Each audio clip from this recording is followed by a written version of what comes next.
धोबी की सुनहरी कार। सुंदरपुर नाम के गांव में एक राघव नाम का आदमी कपड़े प्रेस किया करता था। उसके परिवार में उसकी पत्नी सीमा रहा करती थी। वह घर गृहस्थी अच्छी तरह से संभाला करती थी। राघव के पास गांव के बहुत लोगों के कपड़े प्रेस करने के लिए आया करते थे।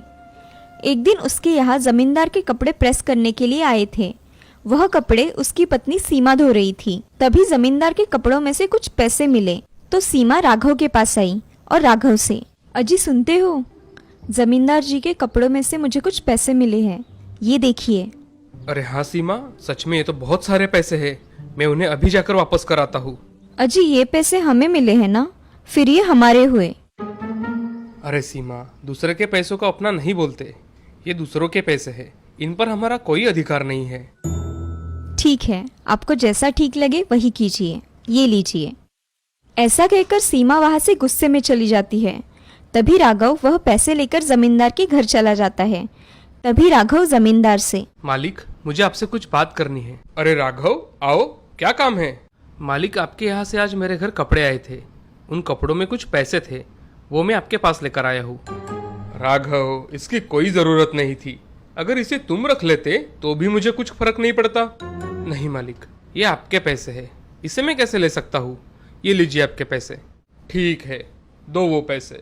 ऐसा कहकर जमींदार राघव से पैसे ले लेते हैं और वहां पड़े लॉटरी के टिकट पर उनकी नजर पड़ती है। और तभी जमींदार बोलते हैं कि राघव, ये लॉटरी का टिकट तुम लेकर जाओ। मैं हमेशा खरीदता हूँ मगर मुझे कभी लगती ही नहीं। तुम इसे लेकर जाओ, ना जाने तुम्हारे नसीब में हो।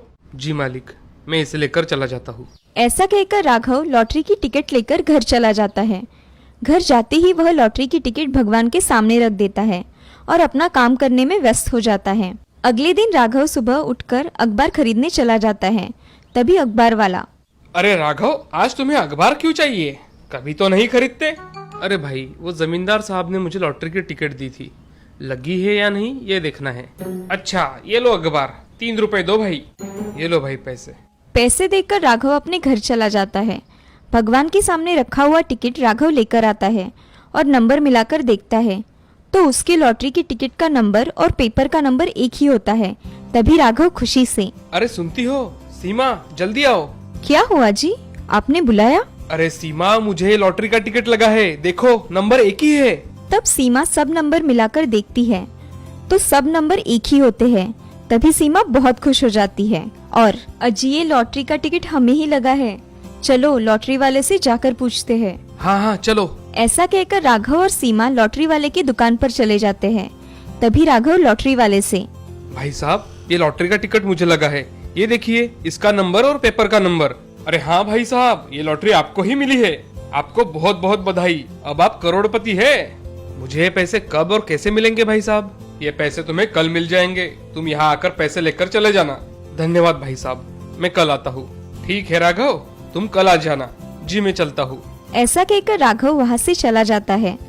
अब राघव घर आकर जल्दी जल्दी सारे काम निपटाकर दोनों खाना खा के सो जाते हैं।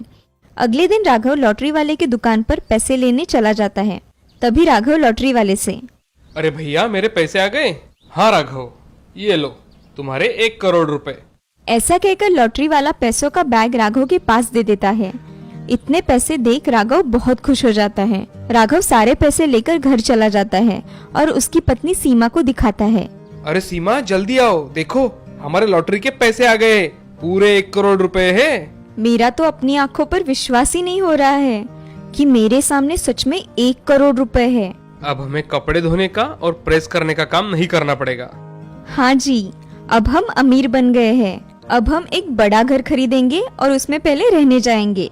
हाँ सीमा, चलो इस गांव में अच्छा सा मकान खरीदते हैं। ऐसा कहकर राघव और सीमा गांव में सबसे बड़ा मकान ढूंढते हैं, मगर उन्हें ढूंढने से भी नहीं मिलता। तभी राघव खुद की हवेली बनाने का सोचता है और कुछ दिनों में राघव अच्छी सी हवेली बनवा लेता है और बाकी के रहे पैसों से सोना खरीदता है। कभी कभी उन पैसों से वह बड़े महंगे सामान खरीदा करता था। उसके यहाँ पुराने ग्राहक आते थे, वह उसे कपड़े धोने के लिए और प्रेस करने के लिए दिया करते थे। तब राघव सीमा से, अरे सीमा, अब हमें इन कपड़ों की कोई जरूरत नहीं है, हमारे पास अब बहुत पैसे हैं, तुम्हें ये काम करने की कोई जरूरत नहीं है। अजी ये हमारा पुराना काम है, इससे हमें पहचान मिली है। हम ये सब बातें भुलाकर पैसे आने पर घमंड करना ये अच्छी बात नहीं है। तुम चुप रहो, जितना कहा जाए उतना ही करो। ऐसा कहकर राघव उस रात घर में सोचने लगा। क्या किया जाए जिससे लोगों को समझ में आए कि मेरे पास बहुत पैसे हैं, मैं एक धनवान आदमी हूँ। ऐसा सोचते सोचते वह बाहर आंगन में टहल रहा था। तभी उसकी नजर उसकी नई गाड़ी पर गई। तभी राघव खुद से, इतनी महंगी गाड़ी को देखकर भी लोग समझ नहीं सके कि मैं धनवान बन गया हूँ।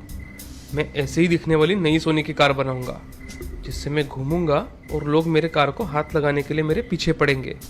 मेरा बहुत बड़ा नाम होगा। और अगले दिन शहर में जाकर बहुत पैसे देकर एक सोने की कार बनवा लेता है। राघव सोने की कार लेकर गांव चला जाता है। तभी गांव के बीचों बीच आकर राघव गाड़ी खड़ा कर देता है। तभी कुछ लोग जमा होकर उस गाड़ी को देखने लगते हैं। तभी राघव गाड़ी से उतरता है। तभी लोग राघव से, अरे नई गाड़ी खरीदी मगर इसका कलर कुछ अच्छा नहीं है भाई।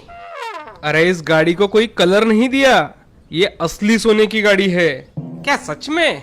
मगर राघव तुम्हारे पास तो इतनी सारी गाड़ियां हैं, फिर भी तुमने फिर से नई गाड़ी बनवाई। अब मैं एक अमीर आदमी जो बन गया हूँ, इसलिए ऐसी महंगी चीजें मेरे पास अब हमेशा रहेगी। उसकी ये बातें सुन सभी गांव वाले उस पर हंसने लगे और उससे कहने लगे, अरे राघव, तू कितना भी अमीर हो जाए, रहेगा तो तू धोबी ही। वही तो तुम्हारी पहचान है ना भाई। ये सब सुन राघव को बहुत गुस्सा आया और वह अपनी गाड़ी को लेकर घर चला जाता है। अब उसकी पत्नी सीमा, अजय आपने सारे जमा पैसों से ये सोने की कार बनवाई, अब हमारा कैसे गुजारा होगा? तुम चिंता मत करो, मैं कुछ ना कुछ कर लूंगा। ऐसा कहकर राघव सो जाता है। उसी दिन उसके घर एक चोर आकर सोने की कार को चुरा लेता है।